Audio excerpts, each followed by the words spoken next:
हरे राम राम राम हरे हरे हरे कृष्ण कृष्ण कृष्ण हरे हरे हरे राम राम राम हरे हरे हरे कृष्ण कृष्ण कृष्ण हरे हरे हरे राम राम राम हरे हरे हरे कृष्ण कृष्ण कृष्ण हरे हरे हरे राम राम राम हरे हरे हरे कृष्ण कृष्ण कृष्ण हरे हरे हरे राम राम हरे हरे हरे राम राम राम हरे हरे हरे कृष्ण कृष्ण कृष्ण हरे हरे हरे राम राम राम हरे हरे हरे कृष्ण कृष्ण कृष्ण हरे हरे हरे राम राम राम हरे हरे हरे कृष्ण कृष्ण कृष्ण हरे हरे हरे राम राम राम हरे हरे हरे कृष्ण कृष्ण कृष्ण हरे हरे हरे राम राम राम हरे हरे हरे कृष्ण कृष्ण कृष्ण हरे हरे पुंडलिकावरदे हरे श्री ज्ञानदेव तुकाराम पंढरीनाथ भगवान की जय माऊली ज्ञानेश्वर महाराज की जय जगद्गुरु तुकाराम महाराज आदि शक्ति मुक्ताबाई की जय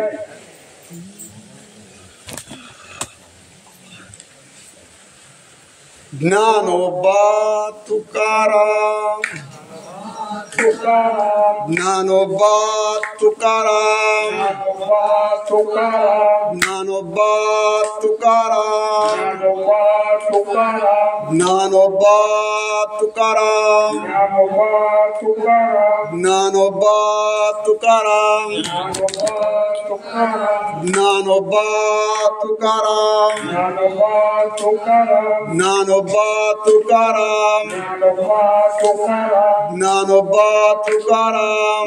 ज्ञानोबा तुकाराम ज्ञानोबा तुकाराम ज्ञानोबा तुकाराम ज्ञानोबा तुकाराम ज्ञानोबा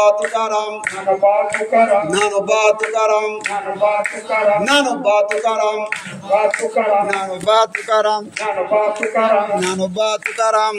ज्ञानोबा तुकाराम ज्ञानोबा तुकाराम ज्ञानोबा ज्ञानोबा तुकाराम ज्ञानोबा तुकाराम ज्ञानोबा तुकाराम ज्ञानोबा तुकाराम ज्ञानोबा तुकाराम ज्ञानोबा तुकाराम ज्ञानोबा तुकाराम ज्ञानोबा तुकाराम ज्ञानोबा तुकाराम हे पाय दुखत ज्ञानोबा तुकाराम पुंडलिकावरदे हरी विठ्ठल श्री ज्ञानदेव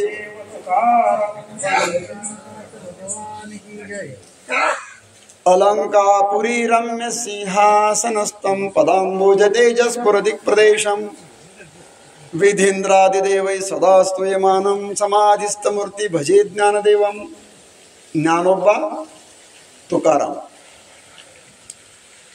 तुम्ही म्हणाल हे काय करताय महाराज असं?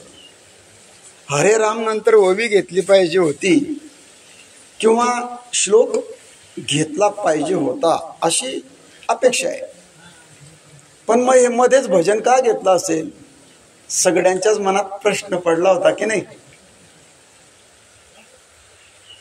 आणि त्याच प्रश्नाचं उत्तर आता आपण देणार आहे. मला बी असाच प्रश्न पडला. प्रश्न पडले पाहिजे चालताना वारकऱ्याला किंवा प्रत्येक साधकाला. प्रश्न पडल्याशिवाय उत्तर शोधता येत नाही. म्हणून असे बरेच प्रश्न आहे संप्रदायामध्ये की ज्या प्रश्नांची उत्तर बाबांसारखे ज्येष्ठ श्रेष्ठ जे वारकरी आहेत, ज्यांची अव्याहतपणे अखंडपणे वारी चालू आहे, 20, 25, 40, 50 अशा आणि त्यांच्या वाऱ्या झाल्या चालू आहे, नित्यनेम आहे.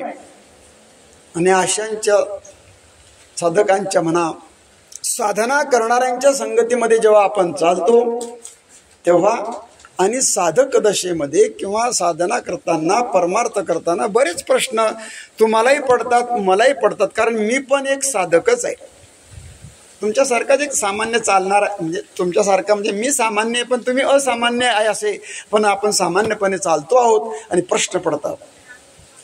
वारकरी संप्रदायाचा इतिहास गुरुनामगुरू असणारे परमपूज्य प्रातस्मरणीय मामासाहेबांनी वारकरी संप्रदायाचा इतिहास, वारकरी पंथाचा इतिहास लिहिला.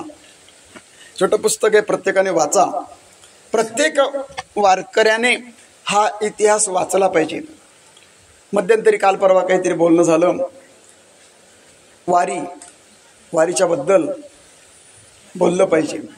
वारी या विषयावर अनेकांनी PhD केलेली बरं का, प्रबंध लिहिला. ज्ञानोबांच्या सोहळ्यामध्ये काही अभ्यास करणारे चालतात आहे, काही साहित्यिक आहे, कवी आहे, लेखक आहे, परंपरेनं वारकरी तर आहेतच. चालतं बोलतं विद्यापीठ म्हणजे प्रत्येक वारकरी, प्रत्येक माळकरी. समोर बाबा एक साधू आहे, बाबा आपल्या समोर आहे.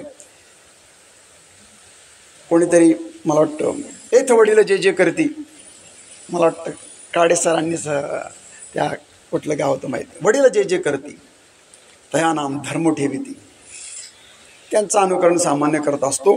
पण या ठिकाणी अशा या साधू महात्म्यांच्या आचरणाचा प्रभाव समाजावर पडत असतो. ज्ञानोबांसारखे अध्वर्यू, त्यांचं चालणं जगासाठी आदर्श ठरलं.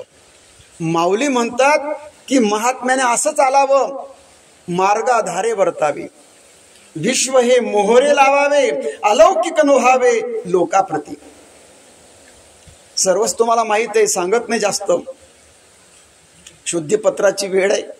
दादा आले गहिनाथांच्या गुहेतून आणि सांगितलं पैठण जावं लागतं, मुळीच जायची गरज नाही. पण दादा म्हणतात, माऊली म्हणतात की नाही, या समाजामध्ये आलो, या समाजात फार मोठं कार्य करायचं आहे. जर का समाजाचं मन आपण जिंकलं नाही, त्यांच्या मनामताप्रमाणे तिथले रीतिरिवाज पाळले नाही, तर आपण कार्य करू शकत नाही. मार्गाधारे वर्तावे, विश्व हे मोहरे लावावे म्हणजे सत्पथाला लावावं, सन्मार्गाला लावावं.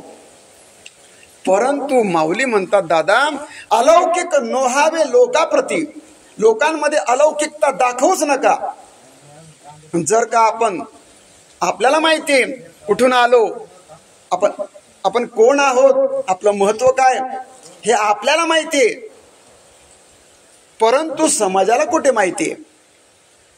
म्हणून अलौकिक, काही महात्मे स्वतःला अलौकिकपणे आणि समाजात राहत असतात. पण असं राहावं, पहिलं चालतो की वारीने जात आहे, जनायसा भ्रम जाय. वारा त्याला पुढे लोटतोय का तो चालतोय वाऱ्याबरोबर, हे संभ्रमात समाज पडला पाहिजे. 13वा अध्याय बघा ज्ञानोबांचा. महात्मा बोलतो कसा, महात्मा चालतो कसा, महात्म्याचं वर्तन काय.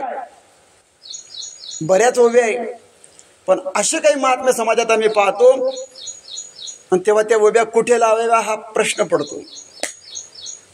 पूज्यता डोळानं देखावी, स्वकीर्ती कानी न ऐकावी, मी अमुकाई सिनो आविसेचे लोका वगैरे वगैरे. कसा बोलतो महात्मा, पाहतो कसा. ते दिशाचे स्नेह भरितू, जीवातडी अंतरितू आपला जीव. चालताना चालतो कसा, पाय कसा ठेवतो, माझ्या पायाखाली मुंगी मरणार नाही ना याची खबरदारी करतो. म्हणे पाव धडपडील, असा धड चालत नाही, असा पाय ठेवतो. कसा ठेवतो त्याचं पण सुंदर आहे, बराच विचार आहे. पहिल्यांदा तर तो कृपा करतो. पहिल्यांदा महात्मा पाहतच नाही आणि पाहिले तर कृपा करतो. ते दिशाची स्नेहे भरितू, जीवातडी अंतरितू आपला जीव. बोलायचंच ठरलं, महात्मे सहज बोलतात, पण जगत कल्याण सामावलेलं असतं. प्रेमाचा वर्षाव करतात. पुढा स्नेह पाझरे, पुढा स्नेह पाझरे, मागा चालती अक्षरे, शब्द पाठी अवतरे कृपा आधी. काय ओवे, जीव घ्यावा ना असं ओढून टाकावा, त्याचं चिंतनच करत राहावं. पुढा म्हणजे पुढे, स्नेह म्हणजे प्रेम पाझरतो, प्रेम पाझरलं पाहिजे. पण कधी कधी भक्तीचा पूर आलेला दिसतो समाजामध्ये. भक्तीचा पूर नसला पाहिजे, भक्तीचा झरा असला पाहिजे. विहिरी पाझरल्या पाहिजे, मोठे मोठे नडे लागले नको पाहिजे. नळा केव्हा लागला आणि केव्हा बंद झाला सांगता येत नाही, पण सतत पाझरणाऱ्या विहिरी या भरत असतात. झुड झुड झुड नदी वाहिली पाहिजे. पुढा स्नेह पाझरे, त्याच्यानंतर शब्द येतात. मागा चालती अक्षरी, पडती नाही. माणसं चालले पाहिजे पण पडलं नको पाहिजे. मागा चालती अक्षरे, शब्द पाठी म्हणजे नंतर, अवतरे कृपा, पहिल्यांदा कृपा. कृपा, प्रेम, स्नेह ती अवतीर्ण होते, नंतर महात्मा बोलतो. मुद्दा माझा इथे होता की या सगळ्या ज्या ओव्या साधूंचं अलौकिक जगामध्ये नसावं. आणि दादा आपल्याला त्यांच्यासारखंच राहावं लागेल. आणि म्हणून काय जे शुद्धीपत्र मिळवलं. आणि जेव्हा पण हे यांना कसं सांगावं, हे उपहास करतात आहे, तिरस्कार करतात आहे. अरे पण काय करावं आता. आणि म्हणून नाही लाज म्हणून ज्ञानोबाराय अशीच काही एक लीला करतात आणि तिथे रेडाला आणलं जातं. रेडा बोलतो, विषय संपलेला आहे. पण ज्या वेळेस 10 मिनिटं अगोदर ज्यांच्या नावांचा उपहास केला जात होता, अशा ज्ञानोबारायांच्या द्वारा जेव्हा रेडा बोलला ना, तेव्हा अनेकांच्या डोक्यात प्रकाश पडला. रेडा बोलतो म्हणजे काय. आणि मग इथपर्यंत होते ज्ञानदेव आणि नंतर झाले ज्ञान ईश्वर. एकाच्या डोक्यातून आवाज आला, ज्ञानेश्वर महाराजांचा जय जयकार असो, आणि सर्व सभा जय जयकार करायला लागली. चमत्कार. आणि मग जो तो पायावर डोकं ठेवतो, पण तेच ज्ञानोबार आहे. संप्रदायाचा भगवा झेंडा. माऊलींचा जेव्हा अवतार झाला ना, त्याच वेळेस त्यांच्या मागे, त्यांच्या बरोबर आणि त्याच्या नंतर आगे मागे काही संत प्रगट झाले. भगवान नंदनंदन भगवान कृष्ण अवतारित होतात, तेव्हा सगळे देव. अवताराची भूमिका बघा तुम्ही. वत्सरूपी पृथ्वी ते बघून घ्या. सर्व इंद्र चंद्र महेंद्र सर्व आले, पण त्यांना सांगितलं आकाशवाणी चिंता करू नका, लवकरच मी येत आहे. आणि मग तिथे नियोजन केलं, अवताराचं भूमिका निर्माण केली. दिंडी काढणं नियोजन आहे. कोणी काय काय व्हायचं हे बी तुम्हाला माहिती आहे. शिष्याला सांगितलं तुम्ही व्हा, सगळा इतिहास झाला. म्हणजे नियोजन केलं. लक्ष्मीला सांगितलं कौंडिन्यपूरला तुम्ही जा, बडराम दादा तुम्ही पण जा, शिष्य वगैरे वगैरे. पण जसं अवतार भगवान एकटा घेत नाही, काही भक्तांच्या द्वाराच अवतार घ्यावा लागतो. मागच्या काळामध्ये कोणी वानर झाले, नंतर गोप गवडी झाले, पण स्वर्गामध्ये तातडीची मीटिंग बोलवली. कलीसारखं भयंकर युग लागलेलं आहे. येणारा काळ मोठा गंभीर असा आहे. आयुष्य कमी असेल, बुद्धी कमी, शक्ती कमी, ज्ञान कमी, स्मरणशक्ती कमी, स्मृती धृती 75 विभूतीपैकी भगवान अर्जुनाला 7 विभूती श्रीलिंगी सांगतात बरं का. श्रीलिंगी विभूती 7 सांगितल्या, त्याच्यामध्ये स्मृती आहे. वेळेवर ओवी आठवणं, वेळेवर अभंग आठवणं, वेळेवर शब्द आठवणं. आता मी जे बोलतोय ना, हे माझ्या गुरूंचा प्रसाद आहे. एक ओघ येत असतो प्रत्येक वक्त्याच्या, कुठेतरी तो एक तंत्री त्याची लागत असते. प्रेमामृताची धार आणि ती चालत असते. शब्दामागे शब्द सुचत असेल तर गुरूंची कृपा आहे, देवाची कृपा, माऊलींची कृपा आहे. शब्दामागे शब्द सुचणं हे सुद्धा कृपाच आहे. ओवी आठवणं. पण स्मृती भगवान म्हणतात माझं रूप आहे, माझं अंश आहे तो. काही लोक, काही म्हणण्यापेक्षा आत्ताचे पंतप्रधान गेल्या 75 शेकडो वर्षामध्ये असे राजे आज झाले नाही. महाराज तुम्ही बीजेपीचे काय, तुम्ही काही समजा, आजचे राजे पंतप्रधान व्यासपीठावरती कुठलाही नोट्स काढत नाही, पॉइंट्स काढत नाही. आळंदीला देहूला आले असतील तर अभंग, अरे आमचे पाटणी तेवढे अभंग मोदीजी बोलून दाखवतात. श्लोक अस्खलित बोलतात. मराठी हा त्यांचा विषय नाही, पण ज्या ज्या प्रांतामध्ये जातील त्या त्या भाषेमध्ये बोलण्याचा 1-2 मिनिटं ते प्रयत्न करतात. भाषा ही तुम्हाला आणि मला जोडण्याचा प्रयत्न करत असते. भाषा हे माध्यम आहे. ज्ञानोबारांनी तेही ओळखलं. ज्ञानोबारांनी 56 भाषा ज्ञानेश्वरीमध्ये एकत्रित केल्या. त्याचं कारणच हे होतं की आम समाजाला, सर्वसाधारण जनतेला, या विश्वातल्या प्रत्येकाला हा ग्रंथ माझा आहे आणि तो माझ्यासाठी लिहिला, ही भाव निर्माण व्हावा. म्हणून ज्ञानोबाराय 56 भाषा त्यांचा वापर करतात. असे एका थोर अधिकाऱ्यांच्या मुखातून ऐकलं. नेवाशाला ज्ञानोबाराय बसले. ज्यांनी रेडा बोलला, ज्यांनी भिंत चालवली ते नेवाशामध्ये आले आहे. आणि नेवाशातले तुमच्यासारखे सात्विक लोक येऊन बसले. माऊली असे बसले, समोर सद्गुरू आहे. आणि मग काही या एवढ्या लोकांमध्ये एखाद्या साधकाने प्रश्न केला. प्रश्न म्हणण्यापेक्षा विनंती केली, माऊली आम्ही सर्व आलोय तुमच्यासमोर. आम्ही असं ऐकलं की तुम्ही रेडा बोलवला. सुगंधासारखी कीर्ती आमच्या कानावर आली. जे रेडा बोलवला ते आमच्या समोर आहे. ज्यांच्या कृपेनं रेडा बोलतो आम्ही सुद्धा फार मोठी आशा घेऊन आलो. काहीतरी सांगा, काहीतरी सांगा की जेणेकरून आमचं कल्याण होईल. तुमच्या मुखातले शब्द आमच्या कानावर येतील आणि आमचं जीवन धन्य होईल. तेव्हा ज्ञानोबाराय गुरूंकडे बघतात. काय करू, कशावर बोलायचं. सद्गुरू नजरेची भाषा आहे, हे हृदयचे ते हृदय घातले. निवृत्तीनाथांनी कृपा केली. ज्ञाना बोल. तुझ्या मुरलीमध्ये, तुझ्या शब्दामध्ये मुरलीचे स्वर आहे. कृष्णाष्टमीचा जन्म तुझा आहे ज्ञाना. तू जे बोलतो ना खूप मधाड आहे. गीतेवर बोल. त्याच्या अगोदर ज्ञानोबारांनी पैठणात रेडा बोलवला. 4-6 महिने काहीतरी राहिले. तिथे गीतेवर प्रवचन केली. रोज ज्ञानोबारांनी प्रवचन करावं. त्याच गीतेचा अर्थ ज्ञाना मराठीत सांग, महाराष्ट्र भाषेत सांग. आणि असं जेव्हा ठरलं तेव्हा 56 भाषेतले शब्द प्रगट झाले. आणि ते सर्व शब्द ज्ञानोबारांच्या समोर हात जोडून उभे राहिले. माऊली आमचाही वापर तुमच्या ग्रंथात करा, बस कृपा होईल. ज्ञानोबाराय त्या सगळ्या शब्दांच्या, आता ते भाषा प्रभू होते, शब्द प्रभू ज्ञानोबाराय शब्दांकडे पाहतात. कारण का, शब्द हे ब्रह्म आहे, नाद ब्रह्म आहे, शब्द ब्रह्म आहे. आणि म्हणून त्या शब्दांकडे ज्ञानोबाराय पाहतात. बरोबर. स्मित हास्य ज्ञानोबारांनी केलं. भगवान कृष्ण तुम्ही केव्हाही बघा, भगवान मंद मंद हसतात. द्रौपदी मातेचे 5ही मुलं मारले तेव्हाही हसले. व्याधाचा बाण लागला तेव्हाही हसले. युद्ध झालं तेव्हाही हसले. शिष्टाईसाठी गेले तेव्हाही हसले. आणि शिशुपालाने 101 वेळा शिव्या दिल्या तरीही भगवान मंद मंद हसतात. शब्दांकडे बघितलं. बरोबर, जसा जसा वेळ मिळेल ना तसं तसं मी तुमचा वापर करेल. शब्दांना वाटत होतं, शब्द म्हणजे भाषा. प्रत्येक भाषेला वाटायचं की आम्ही जगले पाहिजे. आणि म्हणून 56 भाषेचा केलासे गौरव. गौरव शब्द वापरला नामदेवरायांनी. वापर नाही, तुम्ही आपण शब्द वापरतो, तुम्ही आम्ही भाषा वापरतो. पण ज्ञानोबारांनी शब्दांचा गौरव केला, भाषेचा गौरव ज्ञानोबारांनी केला. लोक म्हणतात, नवोदित आत्ताचे काही अलीकडचे काही साहित्यिक म्हणतात की भाषा, मराठी भाषा ही लोप पावत चालली.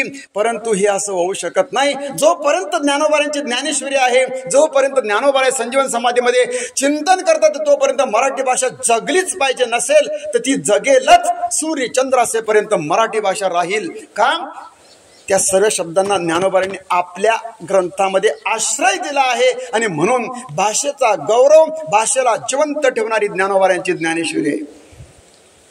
आणि असे ज्ञानोबाराय वारकरी संप्रदायाचा मूल मंत्र जो मी प्रवचनासाठी घेतला तो मंत्र आहे ज्ञानोबा तुकाराम. एवढ्याच शब्दावर मला बोलायचं आहे. बोलण्या अगोदर 2 मिनिटं सांगावं लागेल, कारण मी विसरून गेलो होतो. कारण बोलण्याच्या ओघात मला विसर पडतो. कशासाठी चाललंय प्रवचन, कुठे चाललंय. आता आपण राहुरीच्या जवळपास आहे, नगर जिल्ह्यात, अहमदनगर जिल्ह्यामध्ये आपण बोलतोय. श्री क्षेत्र पाथरशेंब्याहून हा दिंडी सोहळा गेल्या 12वं वर्ष या सोहळ्याचा आहे. आणि अशी ही वाटचाल चालली. आणि ज्या वस्तीवर आम्ही थांबलोय, पंढरीनाथ वडसे पाटील, कडसे पाटील, पंढरीनाथ. बघा काय योगायोग आहे. वारी पंढरीनाथाची आणि वस्ती पण पंढरीनाथाची.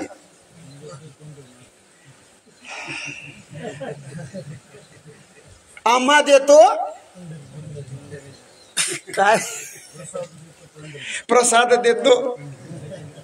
मग तुम्ही असं समजा ना, आता जे खाणार आहे प्रसाद तो पंढरीनाथ इथल्या पंढरीनाथाच्या रूपानं देतोय. नावात साम्य आहे.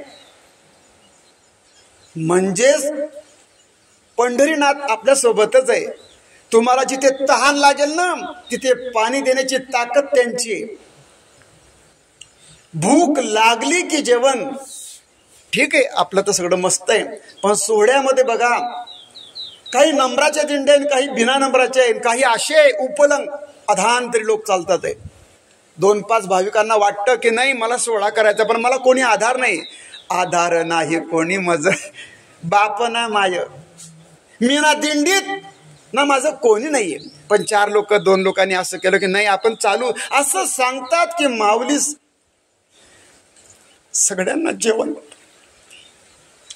चला फक्त ज्ञानोबाऱ्यांनी काय केलं, धनवान लोक होते आणि त्या धनवान लोकांच्या मनात असा प्रकाश टाकला की जे लोक सोहळ्यात चालतात आहे ज्ञानोबाऱ्यांचा हात धरून चालतात आहे, पण खाण्याची व्यवस्था नाहीये, राहण्याची व्यवस्था नाहीये.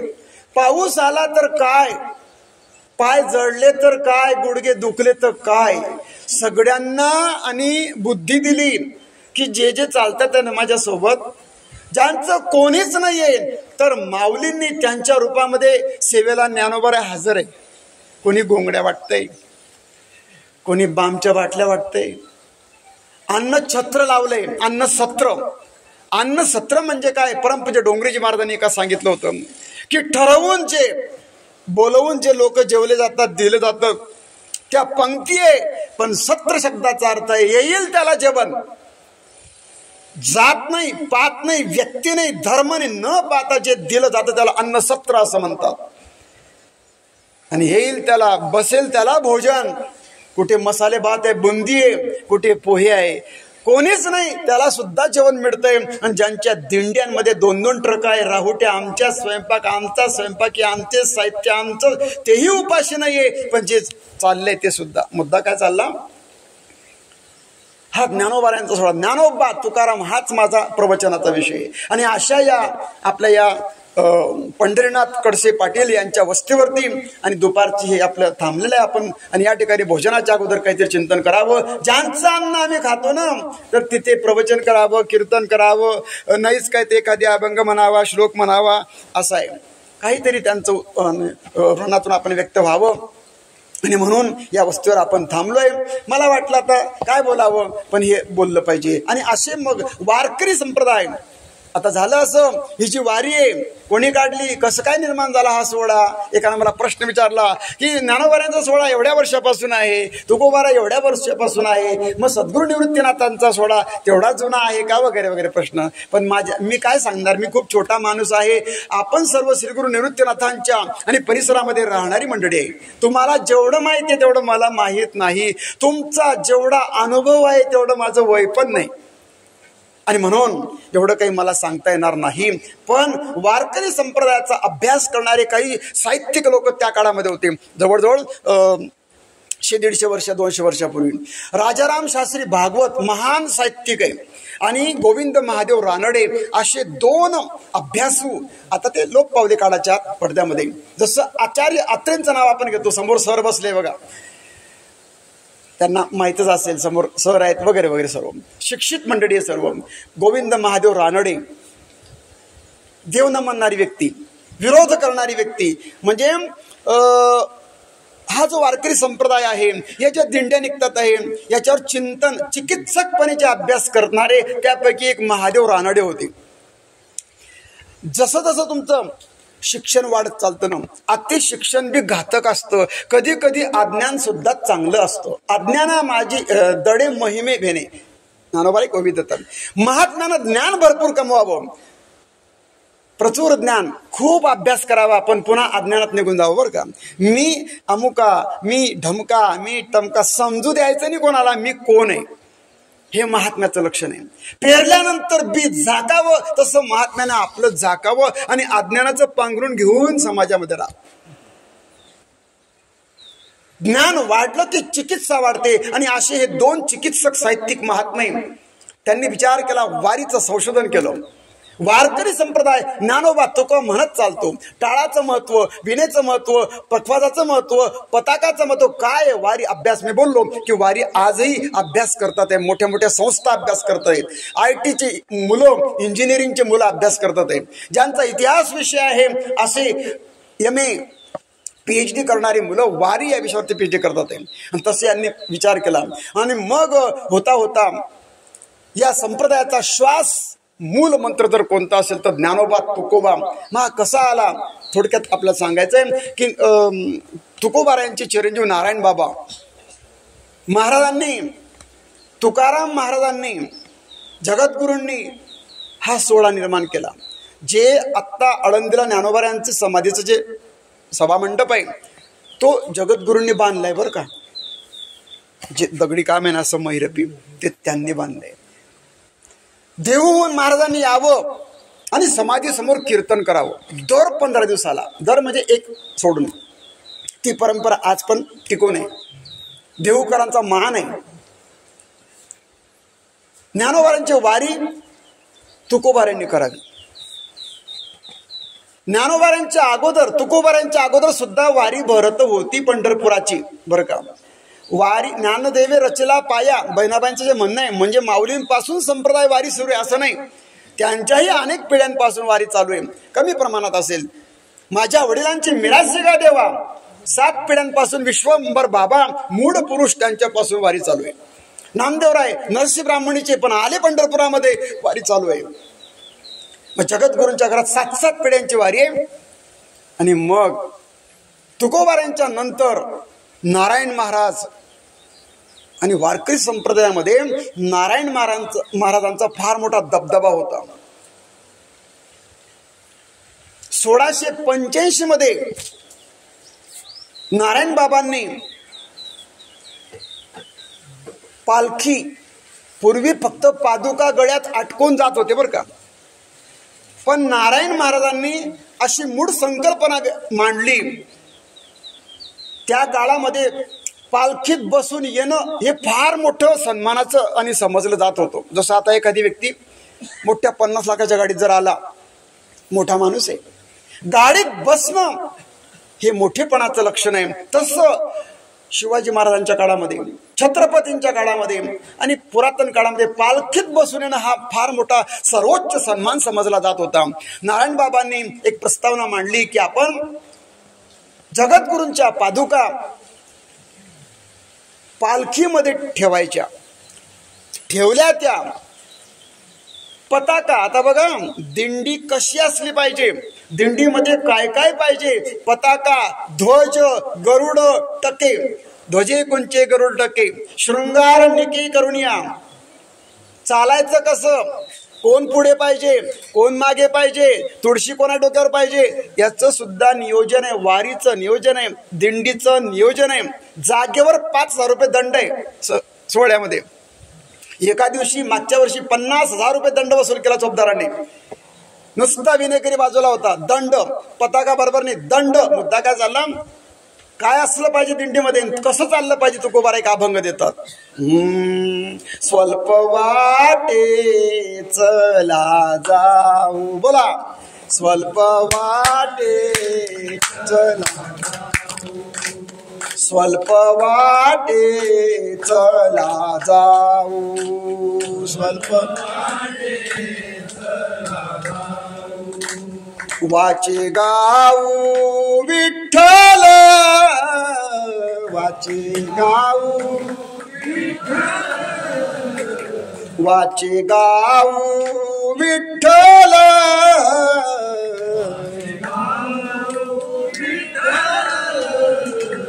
तुम्ही आम्ही खेडी मेडी, तुम्ही गदारोडी आनंदे,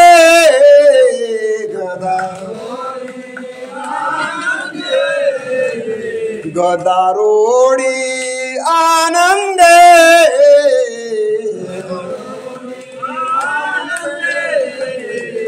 तुम्ही आम्ही खेडी मेडी, तुम्ही आम्ही. त्याचं पुढचं चरण असं आहे, ध्वजे कुंचे गरुडके शृंगारनिके करुणिया मुद्रा. आता आपल्या कोणी मुद्रा लावत नाही, पण जुने वारकरी बाबासारखे मुद्रा लावतात. मुद्रा खूप मोठं वैभव आहे ती. ध्वजे कुंचे गरुड टके, काय शब्दांचा अर्थ आहे? एखाद्या कीर्तन मला हाच अभंग घ्यायचा होता, कारण प्रत्येक शब्दाचा अर्थ नाही कळत. ध्वजा म्हणजे पताका, कुंचे म्हणजे काय? रेशमी असं एक झाडू सारखं असतं बघा, त्याला राजांच्या आजही ज्ञानोबांच्या सोहळ्यामध्ये बघा जे जे गेले असतील ना, हो माऊलींच्या वरती कुंच्यावारी बरं का, हो मऊ अगदी मंद मंद असा, आणि माऊलींना वारा लागला पाहिजे. कुंचे गरुड टके, काय वानगडे गरुड टके? असं चिन्ह की त्याच्यावरती गरुडाचं चिन्ह असतं, गरुडाचं चित्र असावं, आणि त्याला गोल असतं, त्याला झालर असते काय, आणि मग ती पुढे चालते. गरुड टके, त्याला गरुड टक्के असतं, गरुडाचं चिन्ह असली पताका. ध्वजे कुंचे गरुड टके शृंगारनिके करुणी, वारकऱ्याचा शृंगार धोत्रातच पाहिजे. दिंडीचे चालक मालक अंबादास भाऊ आणि आम्ही थोडेसे बसले, काल कुठेतरी कीर्तन झालं, म्हटलं बा माझी इच्छा पण नाही, पण आपण पत्रिकेत टाका, कमीत कमी पांढरा पायजमा, नेहरू शर्ट आणि टोपी येणाऱ्याने आणि आणावी, आणि स्त्रियांनी एक पिवळी लाईट पिवळी साडी आणि भगवी साडी. आता त्यांनी सांगितलं होतं तुम्हीच बोला, आता मी तुम्हाला काही सूचना करत नाही, मी तुम्हाला काही ऑर्डर करत नाही, पण मी फक्त सांगतोय. आता तुम्हाला पटत असलं तर तुम्ही कपडे घेऊ शकता, कारण तुम्ही सगळे करोडपती लोक आहे, त्यामुळे 2 ड्रेस घेणं काही मोठी गोष्ट नाहीये. 2 नेहरू शर्ट, एक म्हणे अरे घेतले असते महाराज, पण धुईल कोण? तुम्ही देशाल का साबण? अरे माझेच कपडे मग कोणीतरी धुत आहे तर काय करणार? म्हणजे ते पांढरे कपडे मळतात, वास त्यांची समस्या आहे. 2 शर्ट काय म्हणतात नेहरू, 2 पायजमे आणि टोप्या, असाच ड्रेस फक्त वारीतच वापरायचा, आणि कीर्तनात जर गावात कीर्तन असेल तर तेव्हा जायचं. आणि बघा दिंडीचं वैभव, एक दिवशी पिवळी साडी आणि एक दिवशी भगवी साडी, 2 साध्या कॉटनच्या साड्या घ्यायच्या, फक्त 250 रुपयाची एक, तुमचं 500त काम झालं आणि यांचं 1000त काम झालं. पण बघा वैभव आणि बघा समाज कसा आकर्षित होतो, मग एकच नंबर आपला आणि प्रभाव पडेल. शृंगारनिके, आणि प्रत्येकाने उभा गंध लावायचा.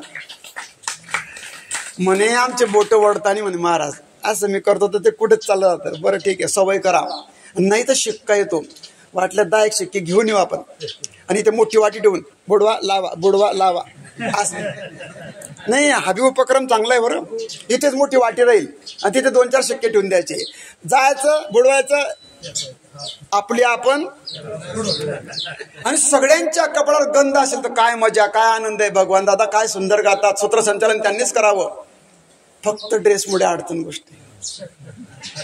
आमच्या अंबादास दादा मालक आहे, चालक आहे, सगळं काही आहे, पण काय पण लक्षात ठेवा, एक दिवस असा येणार आहे सगळं काही होणार आहे, माऊली बुद्धी देतील. मुद्दा काय झाला? वारकरी संप्रदायाचा विचार.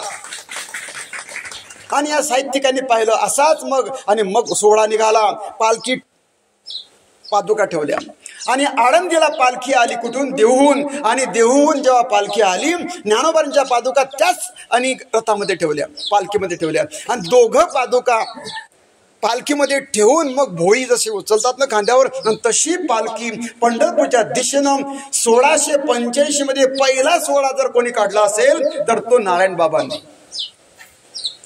पण जेव्हा पालखी निघाली तेव्हा भजन कोणतं करायचं? त्याच्या अगोदर दिंड्या चालत होत्या, पण विठोबा रखुमाईचं भजन करत चालत होत्या, किंवा राम कृष्ण हरी, राम कृष्ण हरी जय जय, राम कृष्ण हरी जय जय, राम कृष्ण हरी जय जय, राम कृष्ण हरी,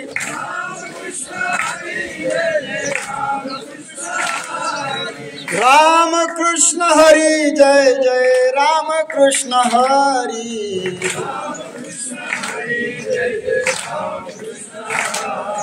राम कृष्ण हरी जय जय, कृष्ण हरे जय जय राम कृष्ण हरि जय जय राम कृष्ण हरे बोला बोला राम कृष्ण हरि जय जय राम कृष्ण हरि जय जय राम कृष्ण हरि जय जय राम असं भजन दिंडीत चालायचं. काही दिंडीत विठोबा रुक्माई चालायचं. पण नारायण बाबांची कल्पकता सूचकता काही माणसांच्या मनामध्ये भविष्यातल्या काही मूळ संकल्पना आकार घेत असतात. येणारा समाज कोणी काही चालत नाही. संप्रदायाचे नियम हे महाराष्ट्रामध्ये विश्वामध्ये सारखेच आहे. कीर्तनाच्या अगोदर रामकृष्ण हरीनेच सुरुवात होईल. सुंदर ते ध्यानच म्हणावं लागेल. कीर्तनकार जळगावचा राहू द्या असेल तो जळगावचा असंच होईल. नियम आहे. त्याच्यानंतर विठोबा रुक्माईचंच भजन होईल. नंतर महाराज येतील रामकृष्ण हरी रूप पाहता. नंतर काय हीच परंपरा आचारसंहिता तुम्हाला मला पाडावीच लागेल. पण येथ वडील जे जे करीती. नारायण बाबांनी कल्पकतेनं संहिता निर्माण केली. आणि मग आता हे चालणार नाही मग काय चालेल. नारायण बाबांनी येणाऱ्या काळाचा ओघ ओळखला. संप्रदाय किंवा या पालखीचं स्वरूप ओळखलं आणि मंत्राला सुरुवात केली. ज्ञानोबा तुकाराम ज्ञानोबा तुकाराम ज्ञानोबा तुकाराम ज्ञानोबा तुकाराम ज्ञानोबा तुकाराम. झालं माझं प्रवचन. मी त्या मंत्रापर्यंत आलो. आता हा मंत्र कसा आला कुठून आला त्याचे बरंच आहे. आता एका प्रवचनात होणार. मग तुम्हाला आम्ही पुन्हा सांगायचं का प्रवचन करा असं तुम्ही म्हणाल मला. म्हणजे तुम्ही एवढे लोचट एवढे लालची आहे का तुम्ही असं तुम्ही मला म्हणाल. ठीक आहे. जसं जसं वेळ मिळेल तसं आपण पुन्हा याचं चिंतन करणार. पण भजन सुरू झालं ज्ञानोबा तुकाराम. आणि मग तो सोहळा पहिलाच मुक्काम पुण्यामध्ये गावकोस हनुमान मंदिर आमचा 109चा मुक्काम असतो. आणि 2 दिवस माऊली तिथं थांबले. ज्ञानोबाराय तुकोबाराय एकाच आणि पालखीमध्ये 1685 ते 1832 पर्यंत हा संयुक्त पालखी सोहळा चालला बरं का. किती लक्षात ठेवा. 1625 ते 1832 147 वर्ष ही परंपरा टिकवली वारकऱ्यांनी. एका पालखीमध्ये ज्ञानोबारायांनी एकाच पालखीमध्ये तुकोबाराय. सर्वोच्च मान नारायण बाबांनी दिला. त्यांचा शब्द वारकरी संप्रदायामध्ये प्रमाण होता. प्रमाण. काही माणसांच्या शब्दांना वजन असतं. तोला मोलाचे शब्द असतात. पण तसं व्यक्तिमत्व घडण्यासाठी त्या व्यक्तीचं आचरण खूप महत्व आहे. आचार प्रभहो धर्म. आता आमच्यासारख्याचं आचरण कवडीचं शुल्लक असतं. काहीच नसतं म्हणून आमच्या शब्दांचा आपल्या समाजावर परिणाम का नाही होत. तो वक्त्याची वाचा पिकली नाही आणि त्यामुळे समाजावर परिणाम होत नाही. पण नारायण बाबा असं व्यक्तिमत्व होतं त्या काळामध्ये की त्यांच्या शब्दाला प्रमाण बस तेच भजन सुरू झालं. 147 वर्ष ही परंपरा चालली. एक वेळ अशी होती की पुण्याच्या नगर वाचनालयामध्ये हे राजाराम शास्त्री भागवत रानाडी वरच्या मजल्यावरून वारकऱ्यांचा सोहळा निघाला. आणि सारखे पांढरे शुभ्र कपडे पांढऱ्या शुभ्र टोप्या पताका हे सगळं बघितलं. हे दृश्य पाहिलं. 18 पगड जातीचे लोक एका शिस्तीत चालतात आहे. कोण शक्ती आहे. कोण यांना वळण लावतं. काय यांच्यात पावर आहे. कोणती अशी शक्ती. आणि त्या दोघं साहित्यिकांच्या चिकित्सक नजरेमधून विचार सुरू झाला. विचार चक्र सुरू झालं. नास्तिक माणूस असेल चिकित्सक असेल तो अभ्यास या दृष्टिकोनातून आपल्याकडे पाहत असतो. आणि जरूर माणसानं अभ्यास करावा. अभ्यासोनी प्रगटावे. हो अभ्यासाशिवाय राहू नये. प्रत्येकाने आता ठोंबरे बाबांचं नामे थोडंसं चालवत होतो मागे. कोण साधक काय असेल सांगू शकत नाही. कोणालाही इथे कमी समजू नका. आपण एकमेकांचा खूप आदर करावा. कोण कोणती साधना करतंय सांगू शकत नाही. दहेगावला छोटे माऊली त्यांनी कुठे आळंदीला सप्ताह केला, बाबांनी सांगितलं आणि त्यांनी आम्हाला वचन दिलं किंवा वचन घेतलं की तुम्ही काय करा, रोज 300 ओव्या ज्ञानेश्वरीच्या वाचा. आणि बाबा म्हणे की मी तो नियम करण्याचा प्रयत्न केलाय, म्हणजे संकल्प केलाय, दररोज वाचल्या पाहिजे. मग मी काय करतो, मी सकाळी 300 संध्याकाळी 300, 600 ओव्या तोंडातून जातात आहे. 300 गुणिले 30 किती झाले, 9000 झाले का? एका महिन्यामध्ये ज्ञानेश्वरी पारायण होत आहे. ही झाली साधना. त्याच्या जोडीला 2-5 अभंग, 10-20 अभंग आम्ही, मग हे साधना. मग ते राजाराम शास्त्री चिकित्सा अभ्यास करतायत. तुम्ही आपण सगळ्या अभ्यास करावं, अभ्यासाने सगळ्या गोष्टी होतात. ते अभ्यासाहुनी गहन पार्था मग ज्ञान, ज्ञानाहुनी ध्यान विशेष जे ध्यान. आत्ता हे आमचे शिरसाट बंधू पात्र शेंबेकर वेल्डिंगचे दुकानदार, ते बी खोलमा आत्मे दिसता, ते तर वेगळेच आहे. अजून ते योगाच्या प्रक्रियेत आहे. साधना काल योग असं सांगून कोणाचं काही, पण आता ते टप्प्यात आले म्हणून सांगतात. हे कसं आहे, कीर्तन प्रवचन रेडीमेड कापडाचं दुकान असतं, जो सापडला तो सापडला. जे जया पाहिजे ते आहे रे असं. साधना भक्तीच्या पुढची स्टेप आहे साधना, योग. जिज्ञासा, प्रश्न पडले पाहिजे. ध्यान का लागत नाही, ध्यानात का येत नाही, मूर्ती आली तर मग ती थांबत का नाही. जे ध्यान आहे, ओ मला दिसतं म्हणाले, मला पांडुरंगाचं स्मरण होतं, दिसतं, पण ते रूप लगेच जातं का, संकल्प विकल्प संकल्प विकल्प, मन तुमचं आहे ना स्थिर होत नाही. एकानं म्हणण्यापेक्षा जे दिंडी आणि ज्यांनी काढली असे पूज्य आप्पासाहेब प्रातस्मरणीय, काहीतरी 98-99 काही काळ असेल, आणि आम्ही त्र्यंबक जाताना एका ओझरला मुक्काम असतो त्र्यंबकेश्वर दिंडीचा, आणि एका झाडाखाली असे बसून गेले आणि त्यांनी मला विचारलं, रामकृष्णारी म्हटलं की समाधी का लागत नाही? कोणी विचारलं? वैकुंठवासी पुंजाराम आप्पासाहेब.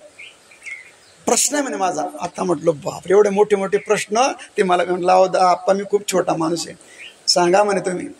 रामकृष्णारी म्हटल्याबरोबर समाधी लागत नाही आपल्या संप्रदायातल्या लोकांना किंवा साधकाला. का नाही अनुभव येत? शुकाचार्यांना राधा म्हटलं की समाधी जात होते, आमचं तसं का नाही होत? मंत्र दिला राम, गुरूंनी मंत्र दिला रामकृष्ण हरी, पण 4-4 दिवस भंडाऱ्यावरती महाराजांनी जावं, पण कळू नये किती दिवस झाले ते. एकदा गेले तर सापडलेच नाही, आणि जिजाऊंना सापडले 4थ्या दिवशी. धापा टाकत आल्या, पाणी हे ते. अहो महाराज तुम्ही जा, माझं काही म्हणणं नाही. चुलीवर काय टाकावं तुम्हाला प्रश्न नाहीये, पण माझ्या पुढे प्रश्न आहे. ही जिजा तुमची, तुम्ही खाल्ल्याशिवाय जेवण करत नाही. 4 दिवस तुम्ही मला सापडले नाही, तर मी सुद्धा अन्नाचा कण घेतला नाही. महाराज माझं डोकं तुमच्या पायावर आहे, जाल फक्त सांगून जा, मी इथे बसलोय, मी तुमची भाकर घेऊन येईल. महाराज म्हणतात, डोंगर चढून आल्या होत्या, घाम टप टप गळत होता. आपल्या पत्नीची तळमळ, तिची श्रद्धा. अगं 4 दिवस झाले, मला 4 दिवस झाले मी इथे बसलोय. समाधी जप करता करता समाधीत जावं. 4 दिवसात मला भूक लागली नाही का ग जिजे?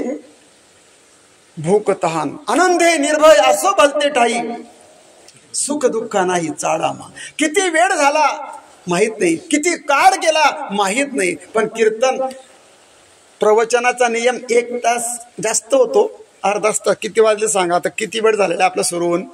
लगेच थांबू आपण. प्रवचनाची मर्यादा 1 तास आणि कीर्तन 2 तासाच्या जर पुढे कोणी गेलं 1.5-2 तासाच्या, तर लोक म्हणतात हे काही बरोबर नाही. पण इथे असं नाहीये. 4 दिवस गेले तिचे. हो का बरं इतकं तडमड करते? देव पाहावया करी ओ सायास, एवढी चिंता करून. मला मुद्दा इथे होता की योगामध्ये ते रूप, ते ध्यान सतत. अहो या प्रत्येक साधकांचा हा प्रश्न आहे, देवा हे ध्यान का बरं सतत राहत नाही? समाधीचा आनंद कायम भोगता येत नाही, त्याला गुरुचीच कृपा लागते. भक्ती शास्त्रामध्ये गुरु असेल नसेल, आपले ज्ञानोबारायच आपले गुरु आहे. हा मंत्र माऊलींनी, तुकोबारांनी राम कृष्ण हरी याला उघडा केला, म्हणजे सिद्ध केला.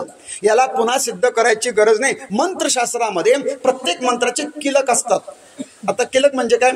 कुलूप असतं एक प्रकारे, मला बी एवढं काही सांगता येते. पण प्रत्येक शब्दाचे किंवा प्रत्येक मंत्राचे द्रष्टे काही ऋषी मुनी. गायत्री मंत्राचा द्रष्टा कोण आहे? विश्वामित्र. तो मंत्र सिद्ध करावा लागतो. आता काही मंत्र अनुष्टुप छंदात आहे, छंदाचे काही प्रकार सांगितले, जाऊ त्याच्याकडे पण जायचं. पण हा मंत्र राम कृष्ण हरी याला सिद्ध केलं आणि त्याला उघडं केलं ज्ञानोबारांनी.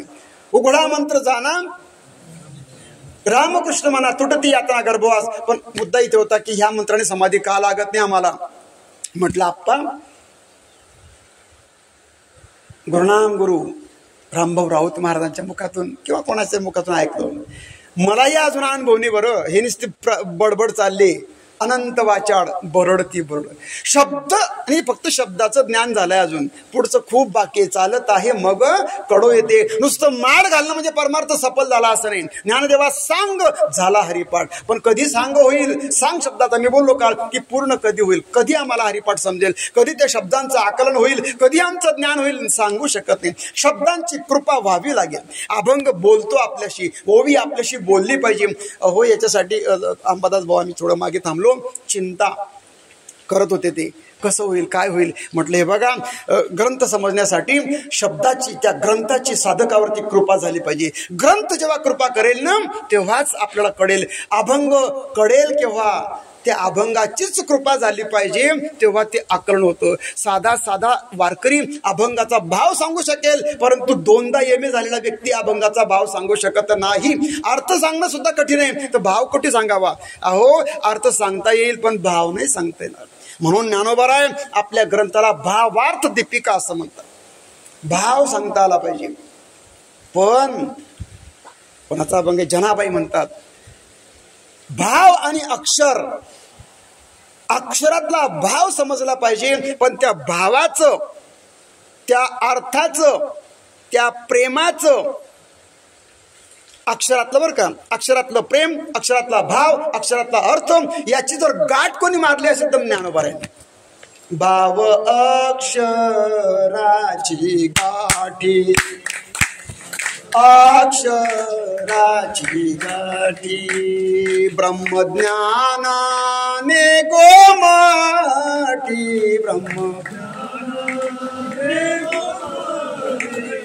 ते हे माय ज्ञानेश्वरी.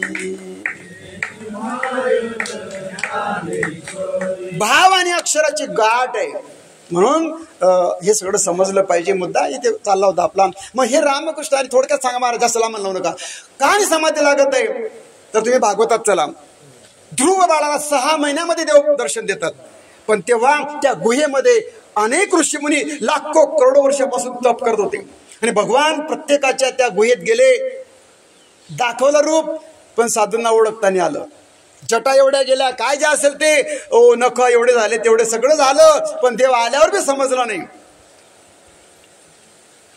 आणि ध्रुवासमोर प्रगट झाले. सर्व ऋषींना कळालं की ध्रुव, आणि मग सगळे ऋषी एका ठिकाणी आले आणि देवाशी युक्तिवाद करतात. देवा, हा अन्याय आहे आमच्यावरती. लाख वर्षापासून तपश्चर्या करतोय, तुम्ही ध्यानात येत नाही म्हणजे काय. हे कोण बोलू शकतं? जनाबाई सारख्या. देवा तू काय शहाणपणा, सॉरी मला सांगू नको, तू कसा आहे हे मला माहितीये. धुंद झाला तुझा दरबार. काय काय करतो यादीच दाखवली, फाड फाड फाड फाड. सत्ववानाचा बहु केला छड, कीर्तिवानाचे मारियले बाड, सखा म्हण विसी त्याचे नाशी बड, जनी म्हणे मी जाणे तुझे खेळवो. धुंद झाला तुझा दरबार. काय तेव्हा तू पुशारकी मारतोय, कोणाकोणाचं काय केलं या जनीला माहितीये, बोलू नको. तसं कुठे चालला विषय? हा, ते ऋषी म्हणा, देवा हे असं कसं काय. 6 हे छोटस पोरग 5 वर्षाचं, तो वना आला याची लागी, बैसावया पितयाच्या उत्संगी, चंद्र सूर्या परिस्थिती श्लाघ्यू केला. काय झाला अन्याय आमच्यावरती हा. देव हसले. देव नेहमी हसता. कोणी रडतं तर ते हसता, आणि कोणी हसतं तर ते तेव्हा बी हसता. चला म्हणे मागे पहा. मागे पाहिलं, पर्वत जळत होते, 7 पर्वत जळत होते. म्हणे हे काय आहे? म्हणे या ध्रुवाचे पापाचे पर्वत जळत आहे. याचं एवढं, पण हे डोंगर अनेक साधनं याने केले आणि त्या अनेक साधनांच्या द्वारा ते पर्वत जळले आणि हे सगळे जळून खाक झाले आणि त्याला फक्त 6 महिन्याचा अवधी होता आणि एवढ्यासाठी मला एवढा वेळ लागला. तुम्हाला आत्ताची ही साधना दिसते या जन्मातली 6 महिन्याची, पण साधना अनंत जन्माची. चौयुगाचा भक्त नामा उभा कीर्तनी. आणि ही साधना मग आपलं सांगा ना महाराज, समाधी का लागत नाही? तर आपले पाप एवढे आहे असं वाटतं. मी उदाहरण दिलं, एका दगडाला फुटाला 14 टोले मारले आणि 15व्याला फुटला, मग 14 वाया गेले का? हे जे चाललंय ना आपलं, बाबांचं वय किती, डोकं ठेवतो तुमच्या पायावरती, 80-85ची माणसं चालतात. साधना चालली, चला चला, चालत राहा चालत राहा चालत राहा, मुक्काम बाकी येईल. एक नाही, या जन्मात नाही, पुढच्या नाही, पुढच्या, पण कोणता जन्म माहीत नाही, पण चालत आहे मग कळू येते. म्हणून त्या ध्रुवाचे हे सगळं आहे. मुद्दा माझा येत होता की आपल्याला एक अवस्था का निर्माण होत नाही, तर मल, विक्षेप, आवरण, कषाय हे 4 दोष प्रतिबंध करतात आहे. ज्ञानोबासारख्यांना प्रतिबंध झाला, तसं आपल्या मनाची शुद्धता नाही, माझी वृत्ती अजून शुद्ध नाही बरं का, माझ्या डोळ्यात, माझ्या दृष्टीमध्ये अजून खूप बदल व्हायचा आहे. वृत्ती हे निवृत्त झाली, जन न दिसते, ते कधी आमची अवस्था येणार? आमची दृष्टी अजून, म्हणजे माझी बरं का, तुमचं मी सांगत नाही, पण माझ्या दृष्टीमध्ये दोष आहे, माझ्या दृष्टीमध्ये भेद आहे, माझ्या मनामध्ये चित्ताची चंचलता आहे आणि माझ्या मनामध्ये अजूनही मला तुम्ही आपले वाटत नाही. मग तुम्ही आम्हाला दुश्मन समजता का महाराज? असा त्याचा अर्थ नाही आहे. पण हा माझा आहे, ही अवस्था मदीयता भाव, तदीयता भाव आणि त्वदीयता भाव सांगितले 3. ज्ञानोबा माझा, ज्ञानराज माझी, योग्यांची माऊली. ही माझेपणा, आपलेपणा आपल्यामध्ये जेव्हा येईल तेव्हा परमार्थ सांग होईल. मला वाटते ते थांबावं, पुढचं बरंच बाकी असला वेळ, असली संधी तर बोलूया. परंतु हे जेव्हा हे नगर वाचनालयामधून जेव्हा हे शास्त्र्यांनी बघितलं आणि त्यांनी विचार केला की असं का, आणि मग त्यांनी त्या दिंडीतले जे त्या काळातले मोठे मोठे होते अध्वर्यू, त्यांची गाठभेट घेतली, त्यांच्याशी चर्चा केली आणि त्यांच्याकडून जाणून घेतलं काय म्हणजे वारकरी संप्रदाय, कशाला पकवाजच का, नाल का चालत नाही? ते नाल तुमच्याकडे करता का? आमच्याकडे नालावरती कीर्तन करता. संबळ, आता बाबांचा राग आला कालच्या दिवशी बरं का बाबा, तुम्ही ते काय होते ते संबळवाल्यांना बोलले ना, हो त्यांना राग आला, तुम्ही सगळे गेल्यानंतर मी क्षमा मागितली. म्हटलं ठीक आहे, तुमच्या कलेचा अपमान आहे, ठीक आहे, आमच्या बाबांकडून झाला असेल, परंतु त्यांचंही बोलणं खरंच आहे. म्हटलं तुमचंही खरं आहे, त्यांचंही खरं आहे, पण असो, जे झालं ते झालं. फक्त त्यांचा एक शुद्ध भाव होता, ठीक आहे, जे झालं ते. का बरं बाबांना असं म्हणायचं होतं, त्यांच्या बोलण्याचा रोख मी तेच म्हणतो की शब्दाचा भाव कळायला पाहिजे. जोपर्यंत मला तुमच्या बोलण्यातला भाव समजत नाही तोपर्यंत मला ज्ञान होत नाही. एक बाई एका नवऱ्याला, म्हणजे तिच्याच, काय म्हणत होती, तुम्ही ना लबाळ आहे म्हणे. म्हणजे लबाळ पाहिलं नाही कोणी, कोण म्हणतंय? पत्नी. कोणाची? एका पतीची. आणि कोणाला? पतीला. कुठे म्हणते? घरात नाही, एवढ्या समाजामध्ये. अरे लबाळ आहे तुम्ही नाही. राग येण्यासारखं विधान आहे. पण एक दुसरी पत्नी दुसऱ्या पतीला म्हणते तुम्ही की नाही खूप लब्बाळ आहे. लब्बाळ हा शब्द दीर्घ केला. आता लब्बाळ म्हटल्यामध्ये प्रेम आलं, लबाळ आहे राग आला. काल जेवताना झालं, पंक्ती बसल्या, आता बसेल की नाही पंक्ती, आणि घरमालक येतील, इथले नाही बरं का. एका ठिकाणी असं झालं, पंगत बसली, गुलाबजाम जे असेल ते वाढलं आणि मालक आले पंक्तीमध्ये. सड्यांकडे म्हणतात खा मग आता, चाल द्या.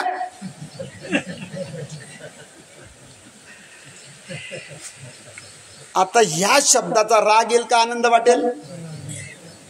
पण दुसरा मालक पाहता, दुसऱ्या वस्तीवर बसले, सगळं झालं.